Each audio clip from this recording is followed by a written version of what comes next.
How's it going, guys?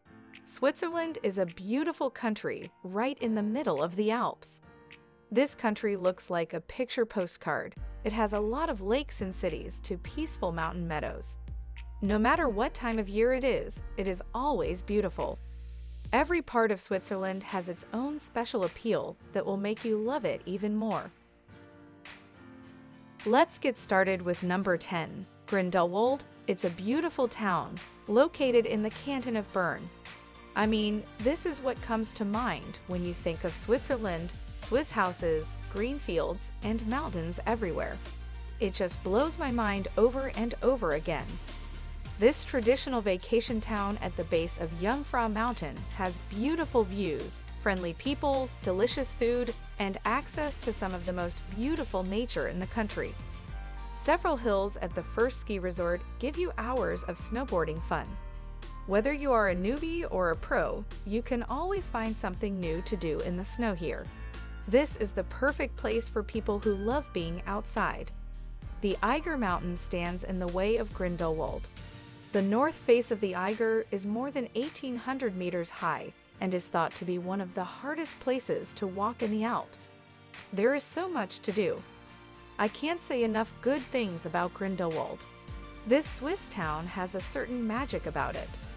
In the summer you can do climbing, hiking, mountain biking, or rafting. In the spring, you can walk through the green hills. Now, we'll go to Geneva, known as the City of Watches. Located on the southern tip of Lake Geneva in western Switzerland. It's home to over 20-plus international organizations, including the Red Cross Committee and the European headquarters of the United Nations. It's a green city. 20% of its land is used for parks, which is how it got the nickname City of Parks. The Cathedral of St. Pierre, where John Calvin gave some of his most famous lectures, and the United Nations offices are two of the city's top places to visit. You can also explore Geneva by bike or take a break from walking by taking a boat ride on Lake Geneva. One of the most well-known places is the water fountain. The Jet d'Eau is a huge waterfall that shoots water jets more than 140 meters high, making it a great show to see. You can't miss Les Schtroumpfs if you like fancy buildings. The point where the Roldonneau and Arve rivers meet is called Point de la Jonction. You'll be able to tell that the two rivers are separated by an imaginary line because they are each a different color. I mean, it doesn't even feel like you're in Switzerland. I thought I was in France or Italy. The Swiss Riviera is what people call the north shore of Lake Geneva, and I can see why. After Geneva, number 8 is Lucerne, a medieval market town with a church from the 11th century and a castle from the 16th century. Known for its 14th century chapel bridge and water tower, which is said to be the most photographed building in Switzerland. The Dying Lion is another well-known monument. It was cut out of a rock to honor Swiss soldiers who died in France in 1792. The local specialty, Luzerner Kägelpastete, is a must-try, made of puff pastry, meat, and mushrooms in a rich cream sauce. You can walk around the cobblestone streets and find galleries, bars, and even wine caves. The town's shoreline is beautiful, which adds to its picture-perfect look. But if you like to hike, there are a lot of trails you can try out where you can see the beautiful nature of the area. But if you're interested, there's a wine harvest event at the end of September, which might be a good time to visit the town. You can also try the local wine at these tastings. So next, we're going to the beautiful small town of Zermatt, known for skiing and mountain climbing. The Matterhorn mountain is what makes Zermatt well known. It will blow your mind. To get to Zermatt, you can't drive right into the city. Instead, you have to drive close by and then take a train because there are no cars in the city. You can walk through the old village with ease. You must go to the town's main shopping street. There are many restaurants, shops, and hotels in that area. There are scenic train lines that link the town to the rest of the world. It's so cool that you can take a bunch of gondolas to get to the Matterhorn or other places nearby. At least once in your life, you have to see the Matterhorn.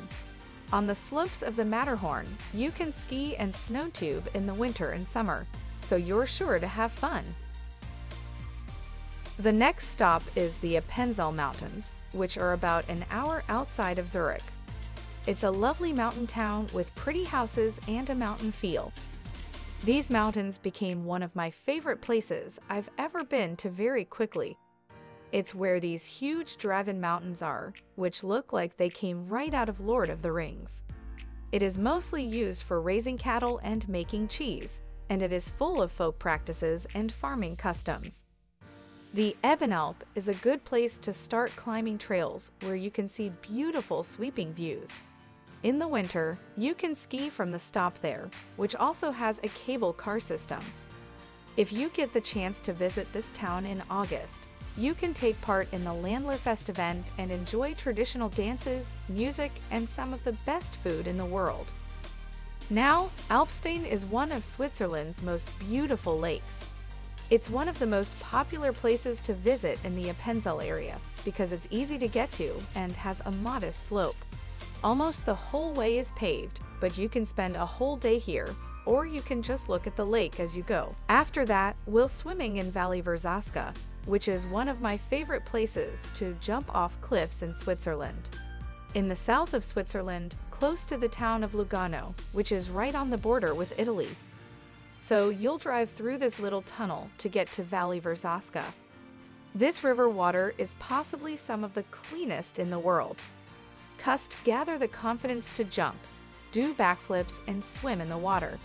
It's very cold, but the water is very clear, and it's a very refreshing feeling. From below, the rocks look so cool, and even though the water was cold, there was something exciting about swimming in it. Valley Verzasca is one of the best places to swim and jump off of cliffs anywhere in the world. If you are in the southern part of Switzerland, drive up there and you won't be sorry. Next up is the capital of Switzerland, Bern. It's a beautiful ancient city that has been around since the 12th century. However, it didn't join the Swiss Confederacy until the 16th century. The Ur River flows around the charming Altstadt, which has cobblestone streets and sandstone houses with arcades that haven't changed much in 500 years. The most well-known thing, there is an old clock tower from the 1300s, with moving dolls that used to be the city's western gate. The Cathedral of Bern, the Minster, is a wonder because it is Switzerland's largest Gothic church that rises from the old town, and the town hall are two other famous places to visit in Bern. The old town has 4 miles of covered walkways, making it one of the biggest covered shopping areas in Europe. There are many things to see and do in the city. The Federal Palace is an important political icon, and the Bear Pit shows the city's cultural past through enlarged bear environments. Einstein lived in the famous Einstein House, and the Bernese Alps look beautiful from the Gurten Hill. The Bern Historical Museum tells the story of Switzerland, and the Rosengarten has some of the best views and a wide range of roses and irises. After that, we're going to the beautiful town of Lauterbrunnen, which is probably the most beautiful place in the world, in my view. In this valley, there are more than 75 waterfalls. One of the most magical things about Lauterbrunnen is the Staubach Falls, which drop 297 meters into the valley. This is where authors like J.R. Tolkien got their ideas for books like Lord of the Rings, and if you go there, you'll see why. It's a magical place. It looks like a small town tucked into a valley with a lot of waterfalls. It's so green and there are cows everywhere. I mean, it looks like a fairy tale. There's a really cool park at the base of a waterfall. So if you're in Switzerland, you should definitely go to Lauterbrunnen, which will blow your mind. From Zurich, it just takes about 2 hours to drive to Lauterbrunnen. For our second stop is the famous Jungfrau region at the top of Europe. I think that's how you say it, but anyway, you can take the train from Lauterbrunnen all the way to Jungfraujoch. The tickets normally it costs about $240 per person in the summer, but if you go in the morning, you can get an early bird deal for $120. But anyway, the train ride up to the mountains is quite an adventure, which I think is called Ice Plateau. On the top of the Jungfraujoch, just an amazing view of the whole area. There's just this huge glacier. Now, the ice caves are one of the coolest parts of Jungfraujoch. You can walk through these ice caves, which were surprisingly neither too cold nor too slippery.